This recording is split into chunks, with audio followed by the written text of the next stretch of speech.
Welcome back to another video. Sorry for the lack of uploads this last 5 days. It's probably been my longest streak without uploading in nearly a year or something like that.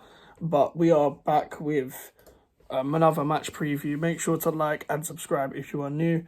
And let's get into it. We are unfortunately in an FA Cup replay where we have to go to Ashton Gate, Bristol City to try and get a win and get into the next round where we could potentially face either Blackpool or Nottingham Forest at the London Stadium.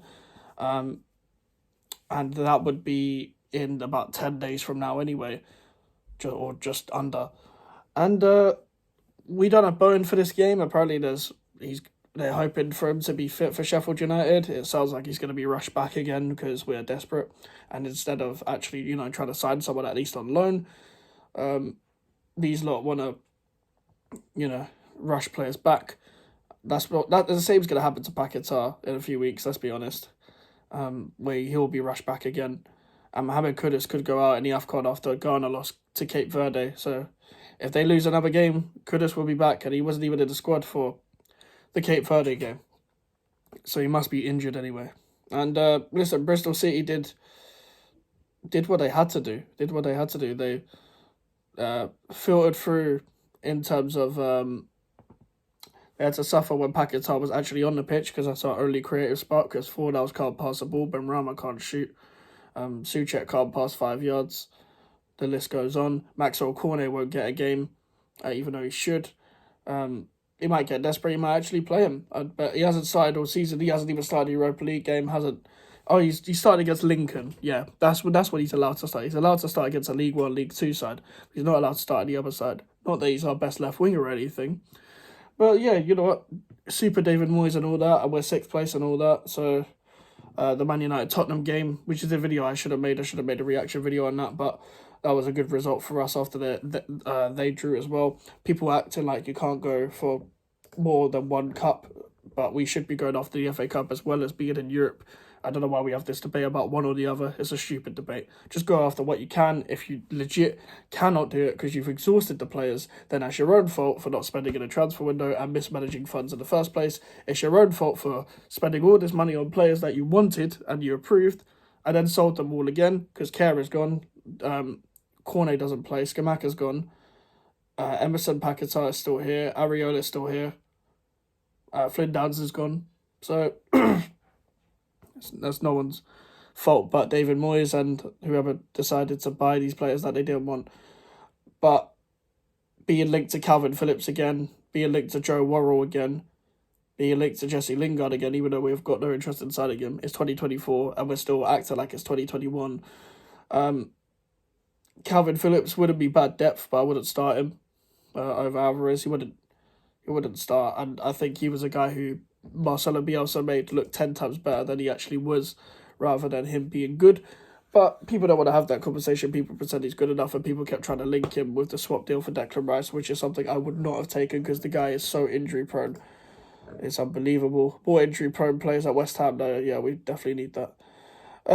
I've said no to Calvin Phillips in the summer. If you want to watch that video, go and check that video out. There's not really been much to talk about in the transfer window. And in terms of this game, it's probably going to be Danny Ings up front. It's probably going to be Benrahma on the left. It's probably going to be Fornals on the right. It's probably going to be Souček in a 10. It's going to be similar to the Brighton game, but probably worse. We're probably going to get knocked out. And the reason why I say that is because we don't have enough quality, and they're at home. We don't do that well away, even though it has definitely improved this season by a long shot compared to last season. David Moyes in general at West Ham United doesn't really do well away from home. And I don't really see us winning, even though they can prove me wrong. If you want to prove me wrong by beating Bristol City, please do, because I want to actually do well in the FA Cup for once. We've never done well in the FA Cup in my life. We've not even reached a semi-final to get to Wembley, even though teams like Sheffield United have. And I don't think I'm actually moaning for the sake of moaning. I think I'm moaning I'm moaning with reason. And I think the things I'm moaning about, quote unquote moaning and being negative and all that bollocks, I think I'm being fair, to be quite honest with you. Because if he's the cup manager, the manager that we need to keep and all that stuff, then go and beat Bristol City. This is your own fault for mismanaging the squad, mismanaging players. You got Maxwell Cornet there. You're not going to place a Divine Mubama strengths. The guy likes runs in behind, not his back to goal, but you have constantly set up for Mikel Antonio to play every game, which is another problem that I have. But that is all up to what everyone wants, well, how the team's going to do, etc. And we'll see if we beat Bristol City, but they're going to be up for it. They will be up for it. They're at home. They have a great away support. I was right next to the away fans because the away fans got obviously more of an allocation. It's a cup game, and they create a great atmosphere.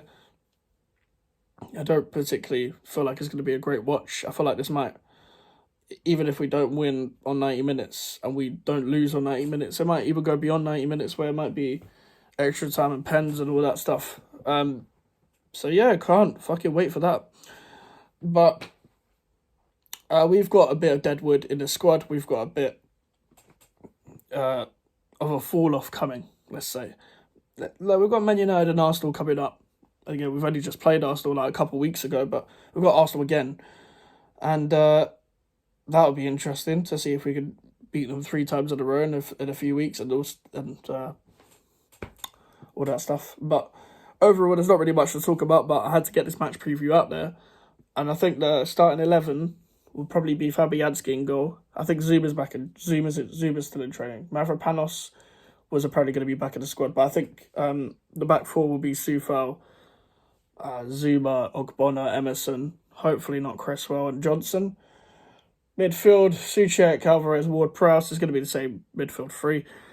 Fornals on the right, Benrahma on the left, and Danny Ings up front. That's my prediction. And that's what I feel Moyes is going to line up as, and we'll see if we can beat a mid-table championship side, which is something Chelsea couldn't do either in the Carabao Cup. But they've got a second leg. Technically, this is our second leg without the scoreline, even though a draw doesn't really make a difference to the aggregate score anyway, because the matches start 0-0. But listen, hopefully we beat Bristol City. I'm really saying that. But it's generally possible for us to get knocked out, because we've seen previous upsets at this club before.